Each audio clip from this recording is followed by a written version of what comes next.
Joining me now is retired US Army Major John Spencer, the Chair of Urban Warfare Studies at the Madison Policy Forum. And thanks for being with us, sir. You know, I'm reminded the second battle for Fallujah in Iraq in 2004 was the bloodiest battle for American forces in the entire war. Urban, street to street, house to house. Gaza is bigger. There are many differences, of course, but what would a battle for Gaza City look like as a ground operation? I think it would look a lot more destructive than the Second Battle of Fallujah, which had a lot of very unique features, namely that we had 6 months in preparation to position all the forces, empty the city of 90% of the civilians, and it still destroyed most of the city. Yeah. I think the battle in Gaza City or other urban areas in Gaza would look more like the 2017 Battle of Mosul against ISIS, just house to house, military-grade vehicle-borne IEDs and dumpsters and the destruction of every building block by block as the enemy whittles through like mouse holes of all the tunnels networks between the buildings to try to hold it as long as they can.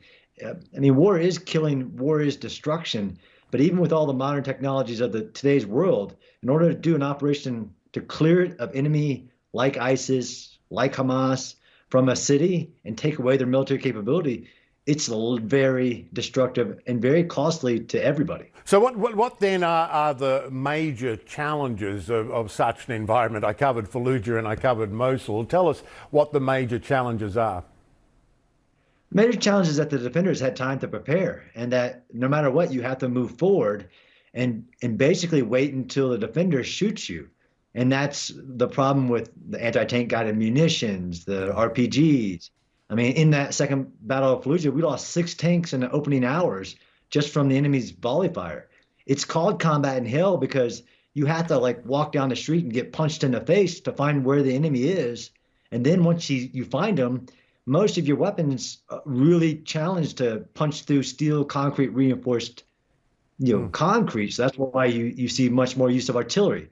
I mean, we were firing thousands of artillery rounds a day in all those operations, and I think that's what we're going to see, because the soldiers face almost insurmountable odds in a city which is really military-grade bunkers, and Hamas has this feature that we haven't seen in modern history, which is layers and layers of tunnels, not just a tunnel connecting a house or here.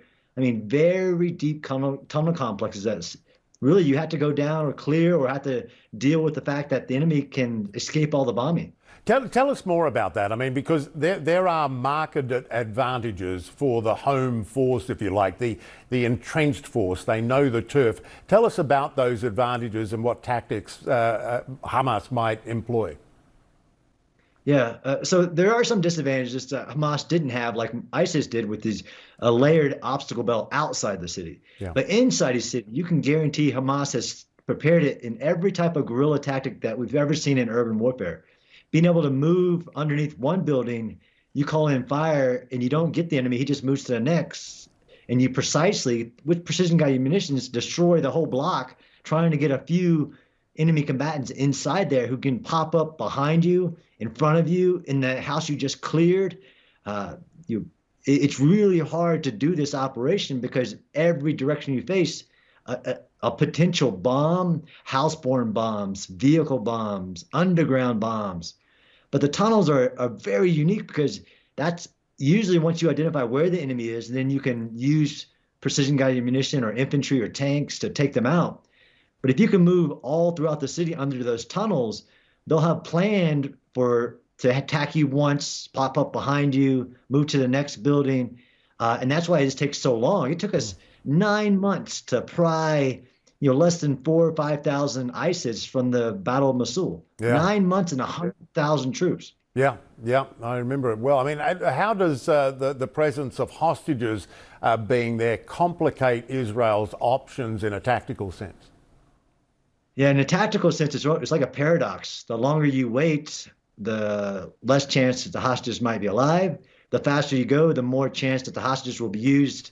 Since Hamas uses human shields, you can guarantee they'll use them as hostage shields, put them inside the tunnels so you can't destroy the tunnels, put them right in front of them. It causes a really, that's a historical challenge that I don't remember from any of my studies in any other major battle like this, where you have really the industrial level 100 hostages that could potentially be caught in the middle. Yeah, it's a great point. And you made a great point earlier too about Fallujah, where the Americans did get out virtually all the civilians, most of them, the vast majority.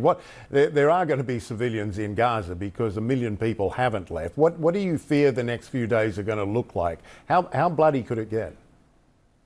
I could get very bloody. And actually, again, it reminds me, and I know you covered it, but Mosul, right, which is a city of 1.4 million, initially ISIS kept 750,000, 800,000 trapped in there. And there were over 10,000 human or civilian casualties. Yeah. And let's be clear, the civilians never all leave. There's usually about 10%, and 10% of 1 million is still a lot. Yeah. But the fact that Hamas is trapping them there, it could be extremely costly in casualties, even if you abide by all the laws of war and do it very deliberately. That's the major humanitarian crisis and the cost to the city, right? This will destroy most of those cities. It's a fascinating and important insight about what might be ahead in the next days and weeks. John Spencer, really appreciate your expertise. I know you were there in Iraq. You served a lot. Thanks so much. I appreciate it. Thank you, Michael.